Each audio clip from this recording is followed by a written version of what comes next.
ferch. Ia. Ystad llawr yma.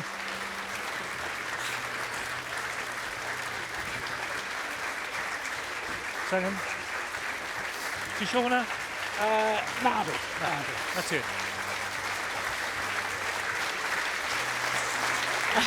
Hath y volume i fyny pan ysdi gyrraedd i mewn.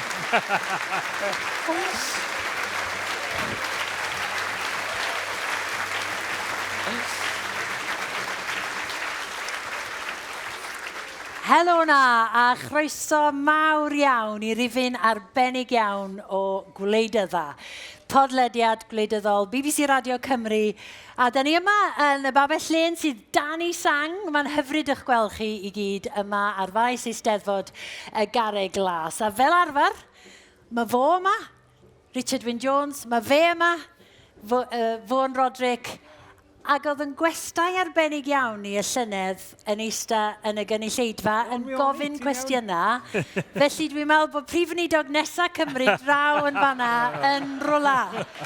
Croeso mawr i Rhun a Iorwerth.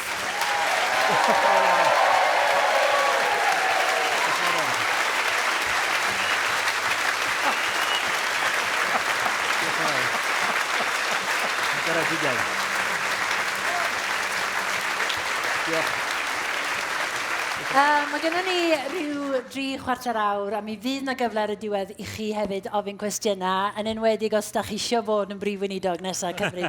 Croeso i chi wneud hynny. Ond i ddechrau, Rhun a Iorwerth, dwi eisiau gofyn i chi, yn syml iawn, sut brofiad ydy bod yn Prif Weinidog? O beth gyntaf na i ddeud ydy, gai chydig bach o amser cyn i pwy bynnag sy'n eisiau bod yn y swydd ma nesaf i gael gwneud y gwaith. Ond sut deimlad ydy o, wel, ti'n gofyn i fi yn fan hyn o flaen cynulleidfa sydd wedi bod mor hael ei croeso, a mae'r teimlad o weld a phrofi ewyllus da a chefnogaeth ym mhob rhan o Gymru a chael bod yn yr sefyllfa gwbl freintiedig yma o gael arwain y fenter genedlaethol newydd yma yn rhywbeth sy'n anodd i roi mewn geiriau. Mae o yn rhyfeddu fi bob dydd y cyfle sydd ganddo ni, yr ymddiriedais mae pobl wedi rhoi ynddo ni, a dwi'n addo i chi yma yn penderfynoldeb ni fel tîm yn y Llywodraeth yn matcho yr gefnogaeth da ni'n ei gael gyda chi. Felly ydy mae'n wych. A chyn i ni drafod ambell i bolisi, hynny yw, o ran logistics, dwi'n siŵr bod ni gyd eisiau gwybod, be sydd yn newydd? Hynny yw, mae yna ddiogelwch, mae bywyd preifat yn mynd ydi o, mae gwyliad i mynd, os a ddiogelwch ar y maes carafanau er enghraifft, be sy'n newid dros nos? Ydyn nhw yma fan hyn, Rhun? Dwi'n teimlo mewn peryg mawr yn fan hyn ar hyn o bryd. Oes mae yna lawer o newid. Mae hi'n anodd cael eiliad i chi'ch hun mewn ffordd. Mae bob munud o'ch diwrnod chi wedi cael ei gymryd gan rhywbeth mewn ffordd. Ond wedi dweud hynny mi nes i addo i'n hun mod i isio newid gynlleied a phosib yn y swydd yma, yr un person ydw i. Dwi yma fel fi'n hun heddiw yma, a mae'n bwysig iawn bod fi'n gallu trio gwneud hynny. A mi na i fachu gwyliau bach cyn diwedd yr ha hefyd. Ond ydy, mae o'n yn ddwys iawn o ran y pwysau. Dwi ffwrdd o adra dipyn mwy, sydd yn golygu straen ar y teulu a felly hefyd, sydd mor gefnogol ohona fi. Ond dwi'n un sydd yn eitha gwydyn yna fi'n hun o ran ymharodrwydd i just rolio'n llewis i fyny a gwneud y gwaith, a gwneud y dyddiau hir a mynd drwy'r holl gyfarfodydd ag e-bost y cyfarfodydd. Dwi'n gweld honno fel her mae gen i'r gwitnwch i'w wneud o. Mi geith pobl farnu ydw i'n wneud o'n dda a'i peidio, ond dwi'n barod am yr her gorfforol emosiynol. Achos mae disgwyliadau yn uchel tu hwnt, a ddewidion mawr iawn wedi cael ei gwneud yn yr etholiad yna.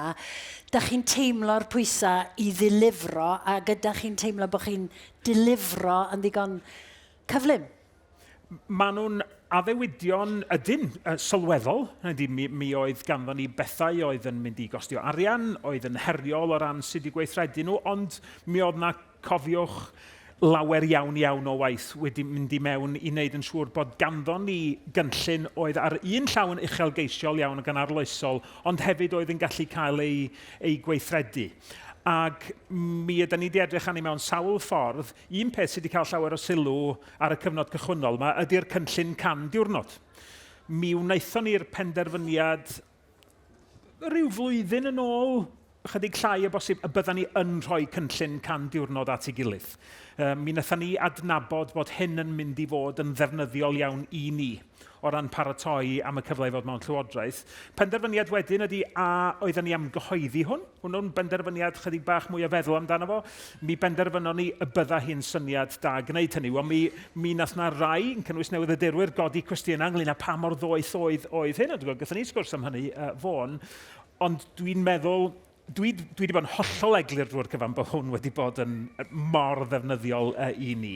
A dwi'n meddwl bod y rhan fwyaf o bobl erbyn hyn yn cytuno, mi oedd hwnna'n syniad da. Achos da ni newydd mewn llywodraeth ar wahân I Elin Jones, sydd yn weinidog cyllid rhagorol rwan. Doedd gennym ni neb oedd wedi bod mewn llywodraeth o'r blaen.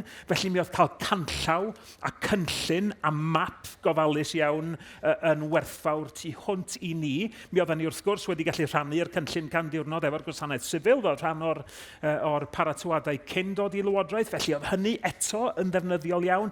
Ac wrth gwrs mi oedden ni'n rhoi llunyn mesur I chi. Asesu oedden ni'n gwneud be oedden ni am I wneud. Dwi'n meddwl bod ni'n gwneud... Iawn, cyn I fi ddod Richard a Vaughan I mewn ar hynny. Hynny yw, planifesto di o meddwl cydwadwyr ar pleidi eraill, lot fawr o ymgynghoriadau, lot fawr o adolygiadau. Pryd mae pobl yn mynd I deimlo newid, a gyda chi'n teimlo bod y gwasanaeth sifil yn symud yn ddigon cyflym I gyfeiriad eich gweledigaeth chi rwan ar ôl gwasanaethu gymaint o lywodraethau llafur? Mae yna gynllunio'n digwydd oes, achos dydy'r gwaith datblygu polisi neu meddwl be I wneud nesaf ddim yn stopio pan da chi'n dod mewn I lywodraeth. I raddau helaeth, dyna pryd mae'r gwaith mewn dynder yn dechrau, achos mae gennych chi wasanaeth sifil I wneud y gwaith I chi.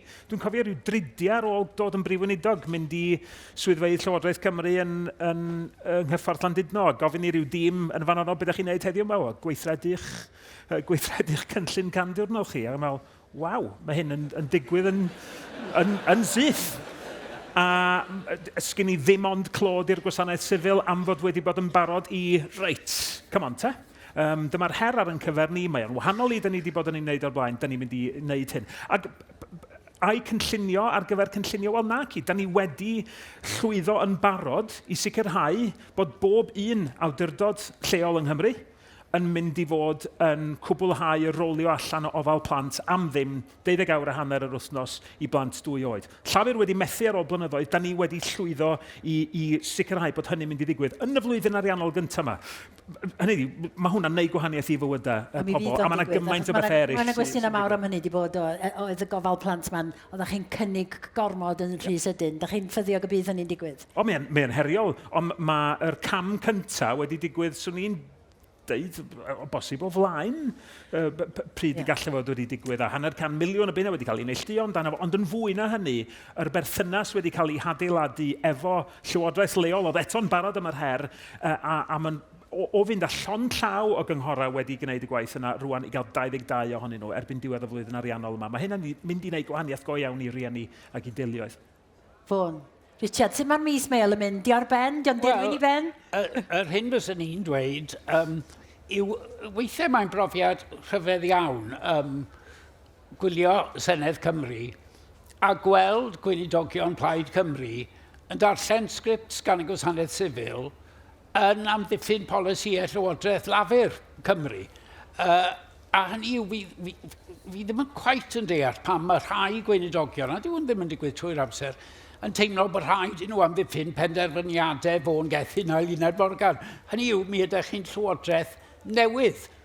Does dim rhaid I chi ddweud, wel, mae hwnna'r llall yn digwydd, neu mae hwnna'r llall ar droed. Felly, dau beth na I ddeud wrth hynny. oes mae yna arfer wedi bod gan rai fan o gwasanaeth sifil, a dwi'n deall pam i ddeud, wel, dyma mae'r Llywodraeth wedi bod yn ei wneud, achos maen nhw'n amleidiol, cofiwch. Felly maen nhw'n deud, wel, dyma mae'r Llywodraeth wedi bod yn ei wneud, ac yn rhoi hynny ger bron y gweinidogion newydd, a da ni yn aml iawn yn deud, na, da ni ddim yn mynd i ddeud hynny, achos dyda ni ddim yn amddiffyn hyn. Felly mae o yn newid, a mae o'n cael ei fwydo mewn gan ni fel gweinidogion ac ymgynghorwyr arbennig, ond hefyd, dydw i ddim yn meddwl bod popeth nath y Llywodraeth diwetha yn wael. Nid felly mae hi'n yn gweithio, lle mae yna bethau oedd yn gweithio'n dda, adeiladu arnyn nhw, da ni eisiau gwneud. Ond sicr, os ydy o'n swnio fel bod ni'n amddiffyn pethau oedden ni'n ei berniadu cynt, da ni ddim wedi gael o'n iawn yn yr atebion hynny, ond mae'n rhywbeth da ni'n ymwybodol iawn ohono fo.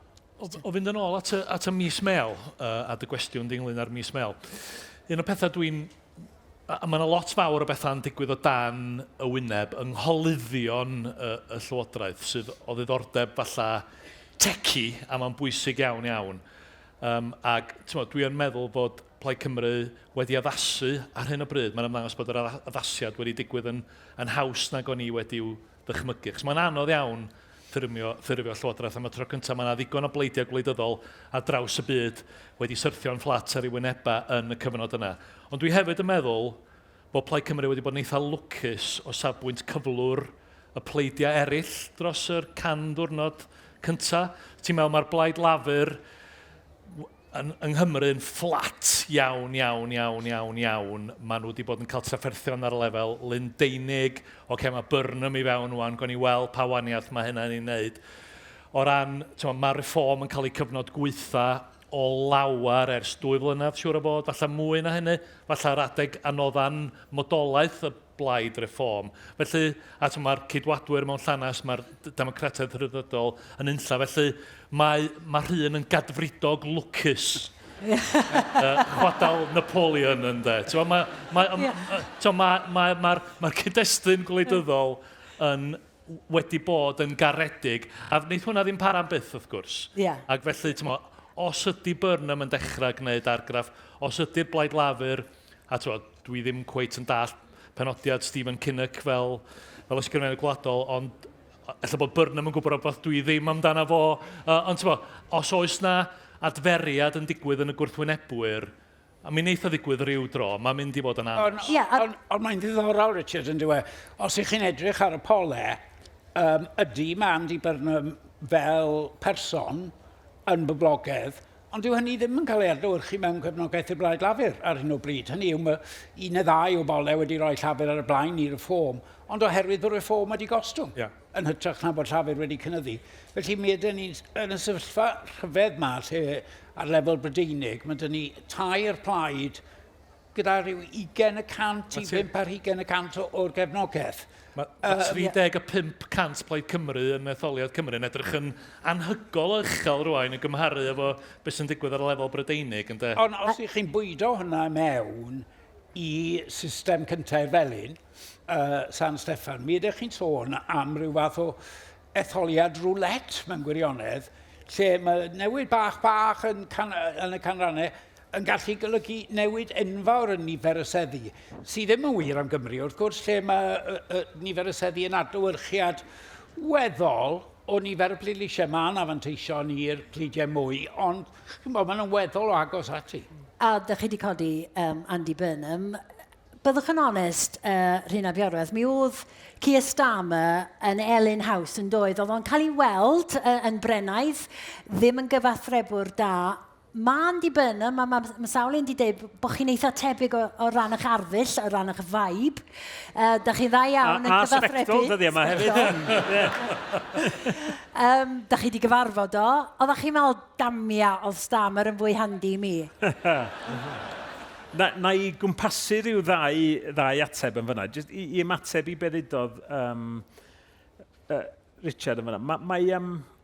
Oes mae yna elfen o look ag ati. Dwi wedi siarad am hyn dipyn, ond dydy rhywun ddim yn gallu newid y tywydd gwleidyddol i gyd o'i gwmpas o. Ond pan ddys i'n arweinydd y blaid, ac o'n i yn credu y bydda Plaid Cymru yn gallu dod yn arweinwyr Llywodraeth Cymru. Cwestiwn ydy pryd. A tra wnaethon ni ddylanwadu ar y tywydd i radda, a dwi'n meddwl dal Keir Starmer i gyfri yn eitha effeithiol, oedd na lawer o bethau yn gweithio o'n plaid ni. Twf yr asgell dde mewn ffordd yn gwneud yr angen am blaid gryf yn erbyn y math yna wleidyddiaeth yng Nghymru yn creu cyfle i blaid. Cymru llawer ar ei lawr ac yn y blaid. Ond pan ddys i'n arweinydd, be nes i ddeud wrth y blaid oedd reit. Da ni angen gwneud yn siŵr bod ni yn ffit ar gyfer pan mae'r ser na yn alinio efo'i gilydd.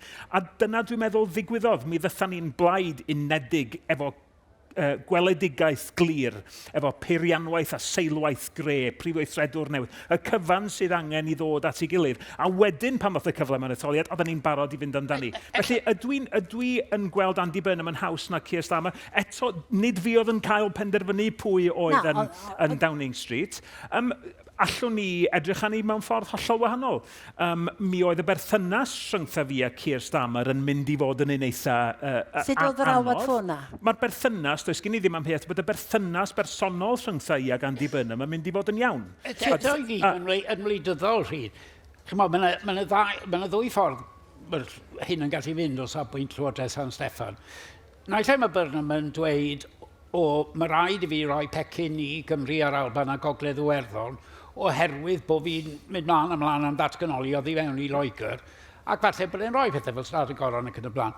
Ond o safbwynt gwleidyddol, y sefyllfa delfrydol i chi yw bod e'n rhoi llwyth o bethau i Leeds a Manceinion a Newcastle, a ddim byd i fai Caerdydd a Holyrood. Ie, a mae o'n ffordd, mi allan rhywun edrych arno ni fel ffordd sinicaidd o weld pethau. Nid i pur pleidiol wleidyddol. Ar ddiwedd y dydd, nid creu amgylchiadau da i blaid Cymru dwi eisiau wneud, ond dwi'n Gymro. Dwi eisiau creu'r amgylchiadau gorau i Gymru ffynnu.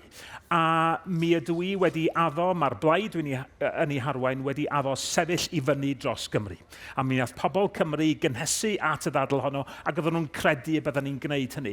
Felly tra dwi wedi dechrau efo perthynas dda fo Andy Burnham, mi dyn ni wedi cael sawl sgwrs ebyn hyn, a mae'n gret, mi nawn ni allu cydweithio'n dda. Mae o hefyd yn gwybod yn iawn y byddai'n eitha digyfaddawd pan mae'n dod at fyny y gorau i Gymru bob amser. A'r her ydy o yn gallu aros yn driw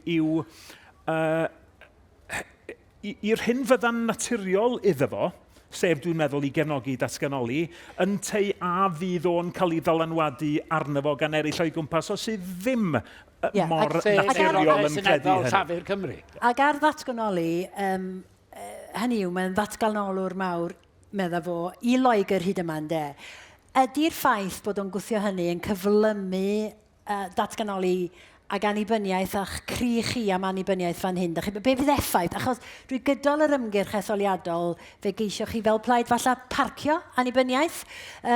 I ba radda mae dyfodiad oedd i rif deg yn newid yr hinsawdd a chyflymu'r broses yn eich barn chi? Felly eto, nid parcio annibyniaeth dwi erioed wedi wneud.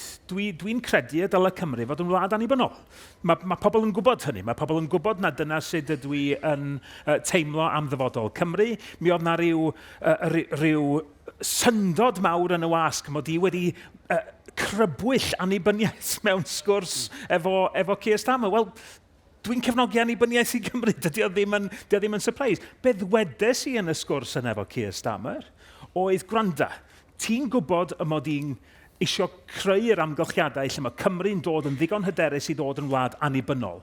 Ond dwi hefyd eisiau gwella pethau rwan, yn defnyddio'r grymoedd sydd ganddo ni rwan, a chael mwy o rymoedd gen ti, cael mwy o gyllid ar gyfer Cymru mwyn symud pethau ymlaen dan yr amgylchiadau presennol. Achos dwi'n bragmatydd uchelgeisiol. Dwi'n genedlaetholwr pragmataidd. Ddibynnu pa bynnag ffordd ti eisiau edrych arno fo. Felly does na ddim byd yn newydd yn y ffaith yn mod i'n credu yn bod ni ar daith fel gwlad. A dwi'n gallu cael y sgwrs honno'n agored efo Andy Burnham yn union yr un ffordd.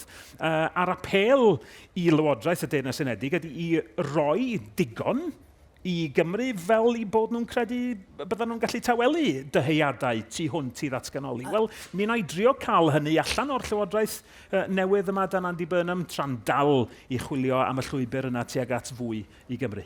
Ac o ran y parcio, o ran amserlen hynny yw, o weld peirianwaith Llywodraeth rwan, ydyn ni'n edrych ar ail dymor o bosib ar gyfer referendwm, neu dos dim amserlen dal i fod, jyst i fod yn glir? Dwi eto yn yr un ffordd ac o'n i'n deud, mae be o'n i'n trio i greu oedd plaid oedd yn barod i fanteisio ar y cyfle i ddod yn blaid llywodraeth. Dwi eisiau creu Cymru sydd yn barod i allu symud ymlaen ac i fanteisio ar gyfle pan ddaw o ym mha bynnag gyd-destun. Mae yna lot o bethau'n gallu digwydd yn y byd o'n cwmpas ni. Mi nath o ddigwydd efo Brexit, wrth gwrs, yn dod, nath wthio pobl tuag at feddwl yn wahanol am ddyfodol Cymru. Mae yna bethau eraill all ddigwydd.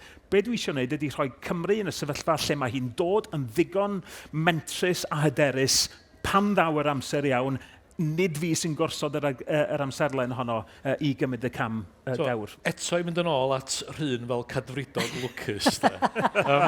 Mae'n ddiddorol i fi cymaru sefyllfa ar SNP a Phlaid Cymru ar hyn o bryd. Chos yn yr Alban mae yna rwystredigaeth dyfn iawn. Does gen nhw ddim ffordd o symud pethau ni'n blaen. Mae gen nhw ymreolaeth helaeth iawn. Annibyniaeth ydy'r y cam mawr na sy'n weddill, a does gen nhw ar hyn o bryd ddim ffordd o orfodi referendum. Felly mae yna rwystredigaeth dyfn iawn. Ond yr hyn sy'n ddiddorol yn fyna i fi yw bod Byrnam wedi bod yn sôn am gyfansoddiad ysgrifenedig i'r Deyrnas Unedig.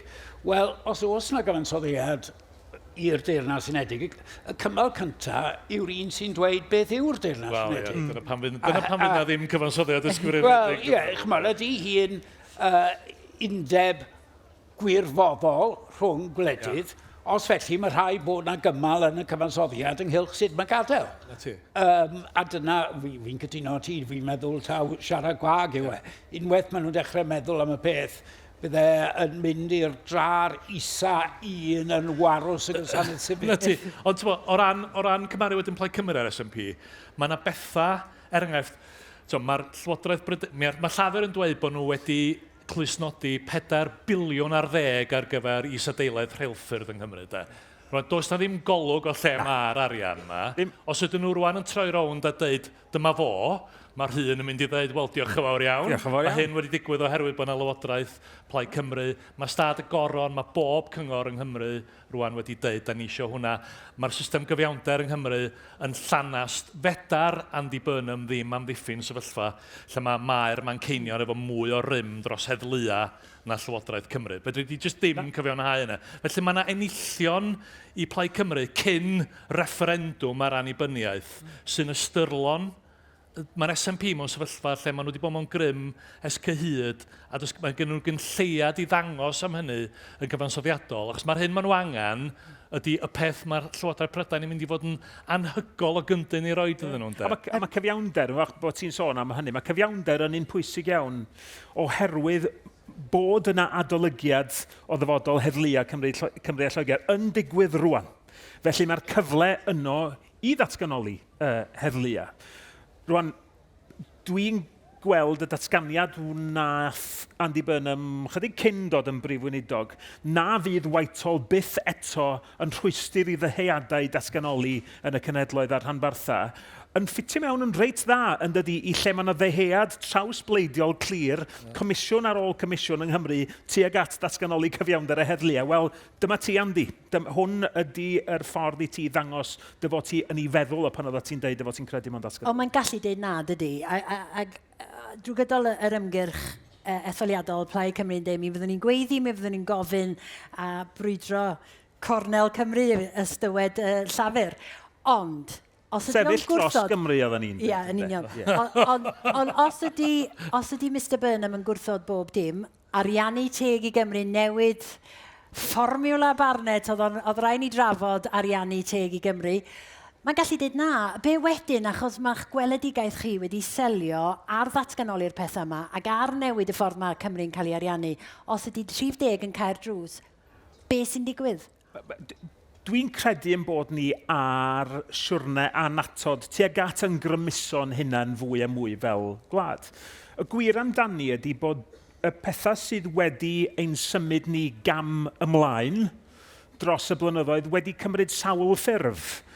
Mi oedd y brwydra dros ddŵr yn y 60au yn gam ymlaen a buddigoliaeth gyntaf Gwynfor. Mi oedd yr bleidlais ddatganoli 79 yn gam yn ôl allet i weld, ond oedd o hefyd yn gam i greu mwy o benderfynoldeb gan eraill. A wedyn mi oedd blynyddoedd ceidwadaeth Margaret Thatcher yn gam ymlaen iddo fo. Wel, mi allan ni ddadlo bod cael mwy o rymoedd dros yr heddlu yn mynd i'n symud ni ymlaen, oherwydd bod o'n creu'r hyder ynddo ni i gymryd mwy am reolaeth dros yn dyfodol. Ond mi all Llundain yn cau y drws i hynny hefyd yn symud ni ymlaen. Felly, mi na i frwydro am yr hyn dwi'n gwybod da ni angen rwan o gyllid o bwera ac yn y blaen. Ond mi nawn ni hefyd ddefnyddio pa bynnag amgylchiadau mwyn gwneud yr achos dros pam bod ni angen yn gwneud. Ond y rwystyr fawr sydd â chi yw Trafur Cymru. Hynny yw, mi ydyn ni mewn sefyllfa nawr lle mae'r asgell genedlaetholgar oddi mewn i Trafur Cymru i bob pwrpas wedi dyfrannu. Os ych chi'n edrych ar y grŵp yn Senedd Cymru a'r aelodau seneddol yn San Steffan, p'na ydyn ni'n galw nhw'n wrth atgynolwyr neu'n difo-sceptics neu beth bynnag, y garfan yna o fewn y Blaid Lafur sy'n mewn grym. A mae'n dibynnu yn saff o rando, falle byddai ddim cweit yn gyfell mor agos â Carolyn Harris ac oedd Keir Starmer, ond mae'n mynd i rando ar bobl Llafur Cymru. Ti'n iawn, Vaughan. Mae dyna lle mae'r Blaid Lafur etholedig ar hyn o bryd.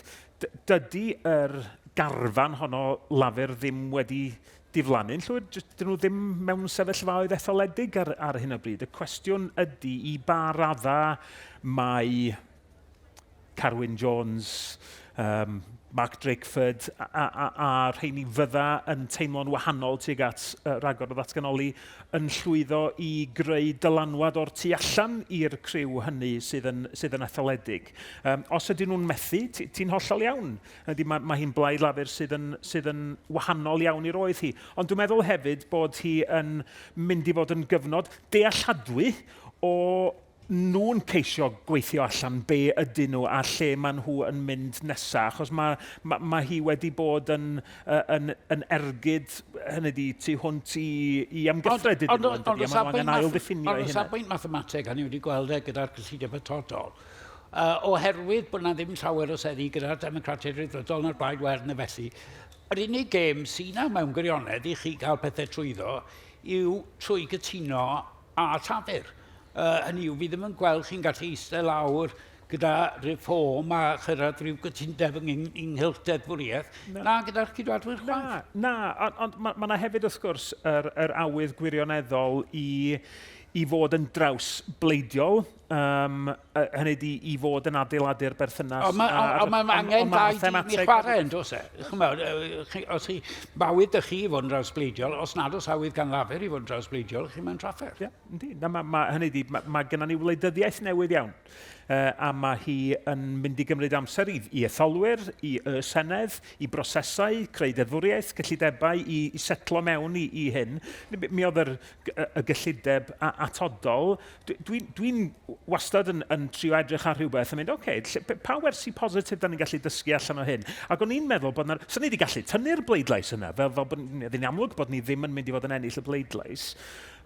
Dwi'n meddwl bod hi wedi bod yn eitha defnyddiol i bawb bleidleisio fel oedden nhw'n teimlo ar y pwynt yna a gweld sut oedd hynny yn glanio ac yn cael ei ddarllen. Ar hynny felly, beth ydy'r gwersi? Fe golloch i'r bleidlais, y Llywodraeth gyntaf erioed i golli pleidlais ar gyllideb ac heb gyllideb, da chi'n methu wneud dim byd. Dio ddim yn wir am y bleidlais atodol. Oedd hi'n arian ychwanegol ar gyfer eich blaenoriaethau chi. Fe golloch chi honno ar ôl cefnogi Llafur am flynyddoedd. Faint o siom oedd gweld Llafur wedyn ddim yn talu'r pwyth yn ôl ac yn barod i gefnogi chi?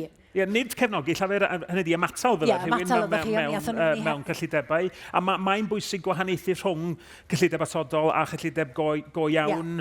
Mae cyllideb atodol yn draddodiadol wedi cael ei ystyried i raddau helaeth yn rhywbeth eitha technegol. Dwi'n darllen iawn bod perffaith ryddid fel gnaeth y pleidau eraill i'w dyrchafu hi fwy troma, a mae wedi bod yn fodd i ddysgu'r gwersi. Nid dim ond i ni, ond wrth gwrs i bob plaid. Pa wersi ydych chi wedi dysgu felly? Y tu allan i gyd-destun cyllideb, prif gyllideb, lle ti'n hollol iawn, mae angen i chael ei wedi ffasio. I fi, dwi'n meddwl y gall unrhyw un ddeud na wnaethon ni i gwneud hi'n eitha eglur yn bod ni eisiau bod yn gydweithredol, yn bod ni'n sylweddoli, mae Llywodraeth Leifrifol yda ni, ac felly yn bod ni eisiau trafod gyllidebau a deddfwriaeth efo pleidiau eraill mewn ffordd agored. Y wers i ni ydi, reit, da ni angen ffindio ffyrdd mwy ffurfiol, cynharach, difn o sicrhau bod y trafodaethau yna yn digwydd. Falle fel chi mas estyn allan digon a trafod, ie? Dyna'r wers? Am nath y ddigwydd ddigon buan yn y modd cywir. Nath y trafod ddigwydd, wrth gwrs i fod o. Ac mi oedd, dwi'n hollol sicr bod y cynnig oedd ganddo ni ar y bwrdd yn un fydda dan amgylchiadau arferol wedi cael cefnogaeth, dwi'n siŵr. Ond dwi hefyd yn deall bod na wleidyddiaeth newydd. Mae pobl yn ffindio ei ffordd yn cynnwys Llywodraeth Plaid Cymru a'r gwrs pleidiau, felly mae popeth yn wers. So, dwi'n meddwl o safbwynt y wleidyddiaeth newydd yma, mae Rhun yn llygad i le. Mae o gyd yn newydd, a mae'r pleidiau yma, enghraifft llafur, maen nhw mewn galar difn yn dydyn. Mae wedi bod yn ffasiwn sioc, dyn nhw'n gorfod trio gweithio allan pwy ydyn nhw yn y cyd-destun yma. Dwi'n teimlo, yn y tymor byr, mi fydd hyn yn gweithio o blaid Plaid Cymru yn y pen draw. Mae'n etholiad cyffredinol yn 2029, yn yr arolwg barn dwytha gaethon ni yng Nghymru, o llafur ddim yn ennill unrhyw sedd yng Nghymru mewn etholiad cyffredinol Prydeinig. Dim yw dim. So mae rhaid iddyn nhw drio altro y canfyddiad ohonyn nhw. Mae rhaid nhw drio cael rhai o'r bobl bleidleisio i Plaid Cymru mis Mai bleidleisio iddyn nhw unwaith yn rhagor. Felly dwi'n meddwl y bydd na ddatrysiadau, a falle bydd yn anodd, ond dwi'n dychmygu wneith o ddigwydd. Be dwi'n meddwl sy'n ddiddorol, mae hyn yn mynd nôl at bwynt oedd Vaughan yn wneud, yn yr hir dymor, sy'n edrych ar bob un cynnydd sydd wedi bod o safbwynt yr agenda genedlaethol yng Nghymru dros ddegawdau, mae Plaid Cymru wastad wedi cael rhywun i gydweithredu hefo nhw mewn pleidiau eraill. Fel arfer, gan fwyaf yn y blaid lafur. Os ydy'r garfan yna rwan wedi diflannu, ac o bosib wedi diflannu am byth, ti'n mynd i sefyllfa wedyn fel sgen ti'n yr Alban, lle mae gen ti'r rhwyg unoliaethol versus ymreolwyr os lici di, a mae hwnna'n wleidyddiaeth, da ni'n anghyfarwydd iawn efo yng Nghymru, a mae'n llawer iawn anos o safbwynt symud yr agenda gyfansoddiadol genedlaethol a'r agenda ddiwylliannol genedlaethol yn ei blaen. Felly, mae'r wleidyddiaeth newydd yma yn y tymor byr, dwi'n meddwl bydd o'n Plaid Cymru, yn yr hir dymor, a dwi'n cymryd Rhun ar Iair, mae o'n eisiau gweld Cymru'n cael ei dyrchafu, mae'n mynd yn anos gweld sut mae hynna'n digwydd, dwi'n meddwl.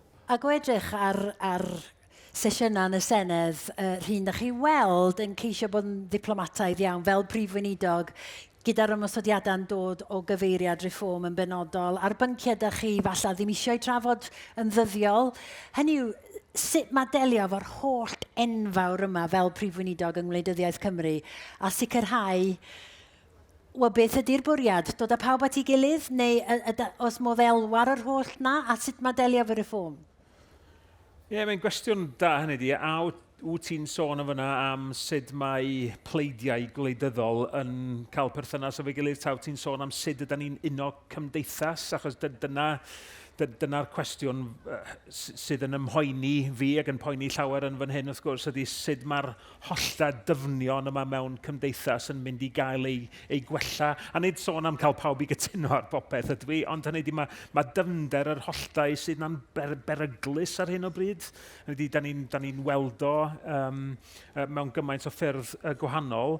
Ydy, o fewn yr Senedd, beth sydd ganddo ni ydy plaid newydd, Trumpaidd, Farageaidd, sydd yn gweld y byd mewn ffordd bron gyfan gwbl i'r ffordd dwi'n ei gweld hi. Mi fydd na bethau, wrth gwrs, da ni'n cytuno arnyn nhw, achos bod nhw ddim yn bethau pleidiol wleidyddol arbennig. Mae bob plaid yn pleidleisio efo'i gilydd ar rei pethau. Cydwadwyr, llafur, reform, Plaid Cymru, jyst achos bod ni'n digwydd cytuno fo'n gilydd. Ond mae na waith gwella cymdeithasol, nid dim ond ond plaid gyda chefnogaeth, ynddo? Mae rhaid cydnabod hynny, plaid gyda chryn gefnogaeth. Ie. Mae o'n wleidyddiaeth dwi wedi ymroi i frwydro yn ei erbyn o. Mae llawer o'r cyffro yn wleidyddiaeth Cymru a'r gobaith yn wleidyddiaeth Cymru ar hyn o bryd, oherwydd bod Plaid Cymru wedi llwyddo i drechu yr asgell dde, a wedi llwyddo i ffurfio Llywodraeth Leingad. Ond Mae'r frwydr honno yn erbyn gwleidyddiaeth asgell le o'r math yna yn parhau. Eto i gyd ti'n, fi yn synhwyrol, os ni sôn am hort, bod na hort oedd i mewn i'r ffom. Ac yn ddigon rhyfedd ar y cyfan, mae'r menywod sydd yno fel aelodau Senedd Cymru i'r ffom yn tueddu bod yn bobl sydd eisiau cael trafodaeth adeiladol, yn tueddu bod yn bobl sydd yn deall polisi ac yn y blaen. Ar y llaw arall, mae yna garfan arall oedd i mewn i'r blaid honno, grwaidd yn benna sydd ddim eisiau trafod dim byd, mae'n ddangos i fi, ond mewn fideo a phobl traws. A mae dewis a dethol sut mae delio gyda gwahanol aelodau o'r un blaid, dwi'n meddwl yn mynd i fod yn herio. A dwi'n meddwl bod fo'n yn llygad i le, a pan ydw i'n sôn am ymestyn allan yn draws bleidiol, mewn ffordd, mae rhywun yn chwilio am pwy ydy'r bobl hynny. O bosib, nath benderfynu sefyll yn enw reform sy'n o bosib ddim yn gyfforddus yno. Fydda yn gweld ymddygiad rhai ar yr un meinciau nhw a meddwl na dydy hyn ddim i fi. Hynny ydy, yn gwaith ni mewn gwleidyddiaeth bob amser ydy trio cadarnhau, consolidatio y gefnogaeth sydd ganddo ni'n barod, ond wastad mae rhywun yn trio denu pobl newydd drwy ddeud, gwandwch, mae gennym ni weledigaeth, mae gennym ni ffordd o wneud gwleidyddiaeth, dwch draw at ni, felly mae rhywun wastad yn chwilio am pwy sydd na'n bosib yn ddefaid colledig yn y rhengoedd yna. Mae'r caniwrnod yn prysur agosau, Rhun, a gymaint o addewidion. Sut mae pethau'n mynd ar hynny, a mis Medi y pwysau i ddechrau dilifro go iawn? Mae'r dilifro di dechrau Bethan yn barod. Dyna sy'n na. Lle da ni arni o ran y caniwrnod? Pryd mae'r caniwrnod? 60 o? Ie, diwedd y mis yma. Diwedd y mis yma. Felly, mi fydd alygad barcud ar hynny. Can diwrnod, 96 o addewidion neu rhywbeth felly sy'n cofio'n iawn. Ew fi yn ei fleri, beidio wneud o'n gant yn dos. Ond, na, mae'n mynd yn dda iawn. Hynny ydi, mae yna ambell un ar y diwedd sydd yn anodd. Dwi wedi deud o'r dechrau gyda llaw bod fi'n hyderus iawn bod ni'n mynd i allu cyrraedd. Os oes straglers, dwi wedi deud, mi fyddai'n gallu egluro pam. Fel mae'n edrych, dwi'n meddwl bod ni mewn lle da i allu deud bod ni sicr wedi dechrau bob un o'n nhw.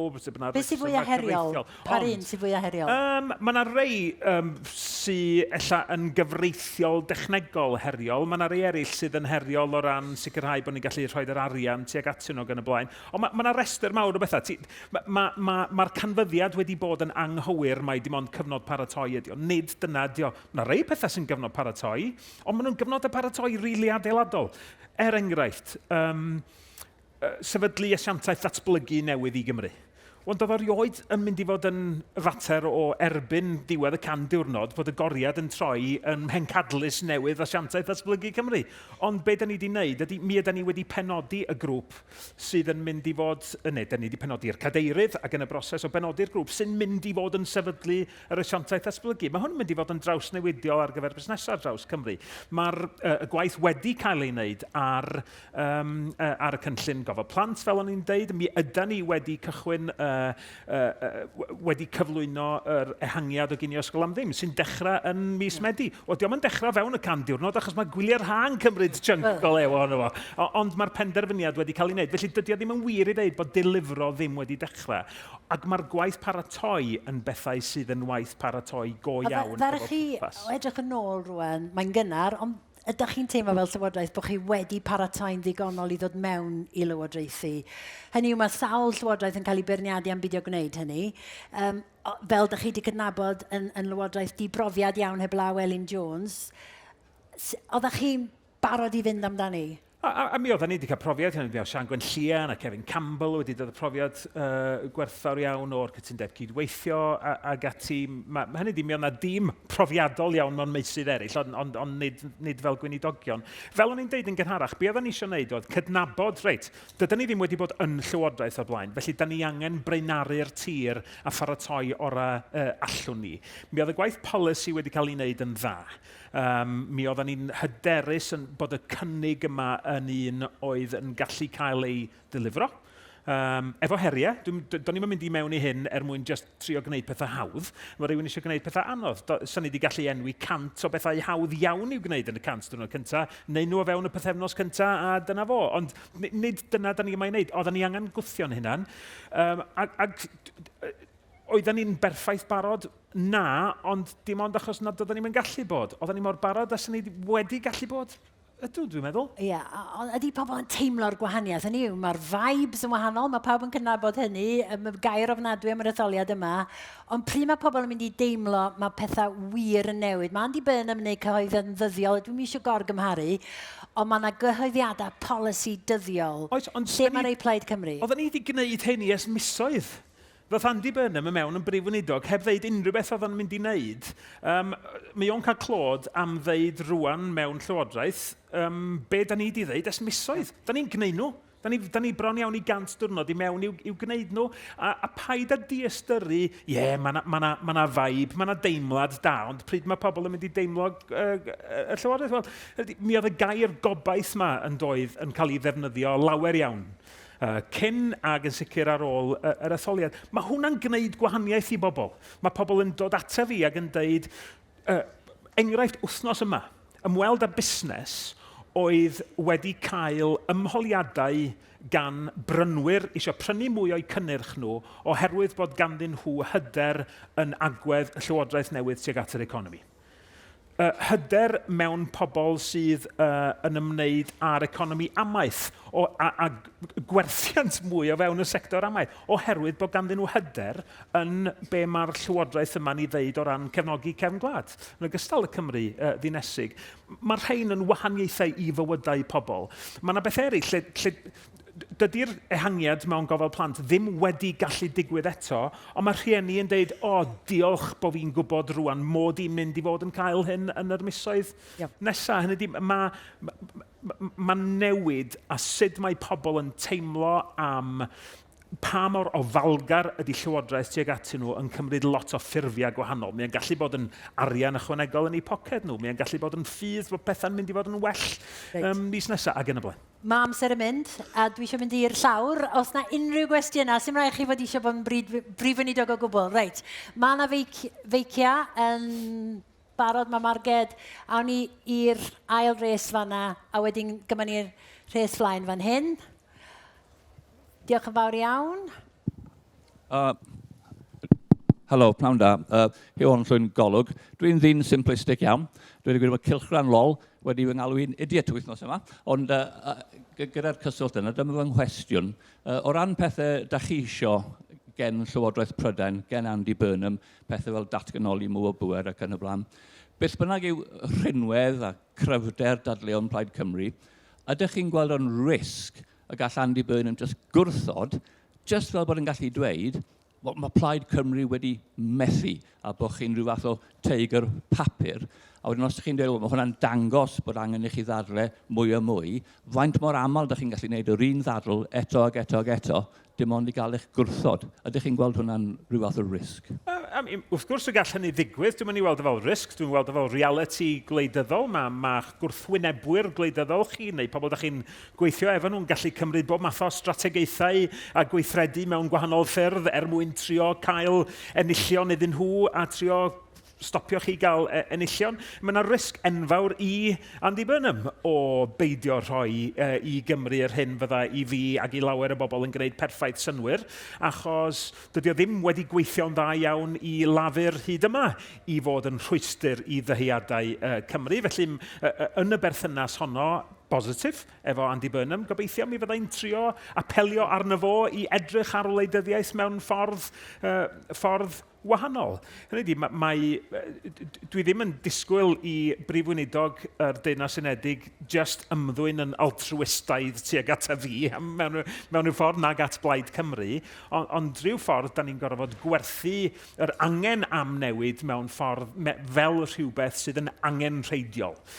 Sydd yn angenrheidiol, yn wleidyddol o bosib, yn ymarferol. Mae'r rhain yn ddadleuon cymleth, ond mae yna risgio o'r ddwy ochr o weithredu. Gyflym iawn, achos bydd Bethan rhoi cic i fi, os ydw i'n...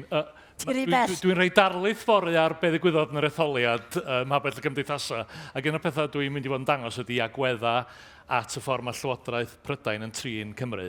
A mae pobl yng Nghymru yn tueddu fel bod Cymru'n cael triniaeth anheg. A'r bobl sy'n credu hynny, neu oedd yn credu na mis Mai, cefnogwyr Plaid Cymru, a hynny oedd yn weddill o gefnogwyr llafur yn meddwl bod Cymru yn cael cam. Mae yna risg wleidyddol enfawr i y Blaid Lafur os ydy'r canfyddiad yna'n parhau yn 2029. Diolch yn fawr. Iawn, awn ni'r rhes flaen fan hyn. Gai wedi gynta, taw. Nawn ni sortio'r meic. Iawn, ddwn ni atoch chi wedyn. O, mae yna feic arall. Diolch yn fawr. Ydan, diolch. Clywed gynta, taw, meddyg teulu i fiwdio meddiol tua 20 mlynedd yn ôl. A wedi gweithio ar sawl pwyllgor i drial cael y wasanaeth iechyd a'r wasanaeth cymdeithasol i gydweithio heb unrhyw fath o ffin rhwngddyn nhw. Ond mae hwnna ddim wedi digwydd yn ymfarn i achos bod y cyllideb y ddau wasanaeth yn mor wahanol. Os cynllun dy Plaid Cymru nawr i wella yr gwasanaeth cymdeithasol i bobl sy'n 80au fel fi. Diolch yn fawr iawn. Diolch yn fawr. Diolch yn fawr iawn am y cwestiwn a. Da ni'n credu mewn creu gwasanaeth gofal cenedlaethol ar gyfer Cymru. Mae yna waith yn digwydd yn barod mwyn ceisio hybu cydweithio llawer gwell rhwng y gwasanaethau cymdeithasol a y gwasanaethau iechyd. All un ddim gweithio, sicr ddim ffynnu heb y llall. Hefyd, newid y cydbwysedd ar lle mae arian yn mynd i mewn i iechyd. Dwi wedi penodi gweinidog dros iechyd ataliol, sydd yn golygu'r angen i wario yn gynharach yn y broses, yn cadw ni yn iach, ond hefyd mae yna waith wedi digwydd yn barod i ddod â phennaethiaid iechyd at ei gilydd mwyn dechrau symud yr cyllid tuag at ofal sylfaenol. Achos y cynhara yn y broses, da ni'n adnabod af iechyd, yn gweithredu o fewn cymuned ag ati, yn hytrach na gadael i broblemau iechyd ddwysau a troi yn broblemau ar gyfer y gwasanaeth ysbytai. Yr anodda ydy hi i ni drio creu yr cynaliadwyedd da ni angen yn y gwasanaeth iechyd a gofal sydd yn dal yn teimlo mhell o'n gafel ni, ond dwi'n hyderus mai creu'r cynaliadwyedd yna o'r ataliol reit drwad at y cymdeithasol fydd y ffocws gan y Llywodraeth yma.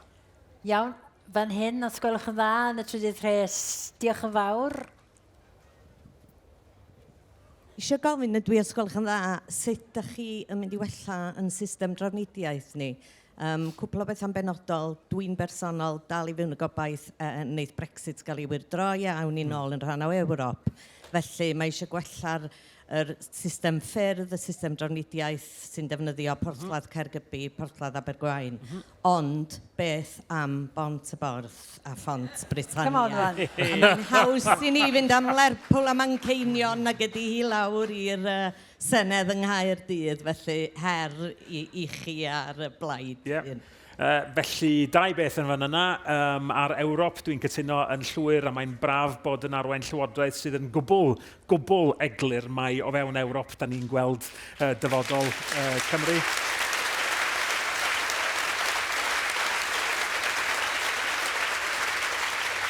Ac mi oedd hi'n braf iawn ar ôl yn ymweliad tramor cyntaf i Iwerddon i fynd yn syth i Lundain i siarad efo llys genhadon bob un o'r 7 aelod yr hugain yn yr Undeb Ewropeaidd a chael cyfarfod adeiladol iawn.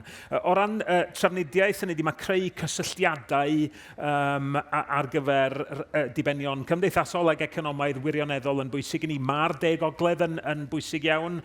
Mi oedd o'n nodwedd o Llywodraeth Cymru'n 2007-2011. lle gwnaed sbel o fuddsoddi 10 Ogledd. Mi nath y Llywodraeth Lafur ddoth i mewn wedyn, fydd yn ôl i wneud popeth dwyrain gorllewin, sydd hefyd yn bwysig wrth gwrs. Dwi'n gorfod bod yn ofalus iawn. Dwi wedi, oherwydd mod i'n cynrychioli etholaeth Bangor Conwy Môn, dwi wedi trosglwyddo unrhyw gyfrifoldeb am benderfyniadau yn ymwneud â pontydd y fennau i'r Prif Weinidog dros drafnidiaeth. Mae'n bwysig iawn gwneud y pwynt hwnnw, ond o'n i'n falch iawn o weld ydy'r Prif Weinidog yn gwneud cyhoeddiad buan iawn yn bod ni'n sylweddoli 2 broblem strategol fawr sydd ganddo ni. Un, twneli Bryn Glas, yr ail croesiad y fennau, a mae disgwyl cyhoeddiad ganddo fo. Dwi'n meddwl o fewn cwpl o fisoedd ynglyn â gosod y llwybr tuag at ddatrys problem da ni fel Llywodraeth yn llawn sylweddoli sydd yn broblem. Iawn. Wel, mae'r amser bron a bod ar ben. Mae gen i un cwestiwn i orffen. Mae di dod gan Richard a fo, maen nhw ofni gofyn. Hein di'r cwestiwn bach sleid. Da ni sôn am drafnidiaeth, mi oedd na wersi motorbeic yn ystod yr ymgyrch yn doedd. Oedd. Ydy Prif Weinidog Cymru yn cael midlife crisis? Wel, early life crisis oedd o. Oedd gen yn had Lambretta yn ôl yn yr 60au, a fe si'n byw yn yr Eidal am gyfnod byr yn yn ugeiniau cynnar. A dwi wastad wedi bod eisiau cael rhyw scooter bach. Y mhroblem i ydy, wrth ddysgu i Basion Hest i allu gyrru scooter, nes i ddysgu mewn cariad efo reidio motorbikes. Felly erbyn hyn, a mi nes i basio fy mrawf motorbike, mae gennau drwydded llawn rhyw bythefnos cyn yr etholiad ar y 7 o fis Mai. Nes i ddeud wrth y tîm ymgyrchu, dwi jyst yn diflannu am gwpl o oriau bore yma. A nes i jyst mynd a pasio mrawf motorbike. Felly, ie. Dyna fo, mae'n gallu neud pob. Ydych chi di ennill y gadar pnawn ma, gawn ni weld, ia, da ni'n gwybod os di ennill y gadar pnawn ma. Ddim yn cadarnhau na gwadu. Wel, dyna ni. Mae'n amser ni ar y podlediad ar ben. Mi fydd ar gael ar BBC Sounds ac hefyd ar sianel YouTube BBC Radio Cymru. Mi oedden ni yn ymhabell y cymdeithasa llynedd. Da ni di llenwi'r Babell Lên. Da ni'n mynd am y pafiliwn y flwyddyn nesaf. Iawn. Felly, diolch o galon i Richard Wyn Jones, Vaughan Roderick a Rhun ac Iorwerth.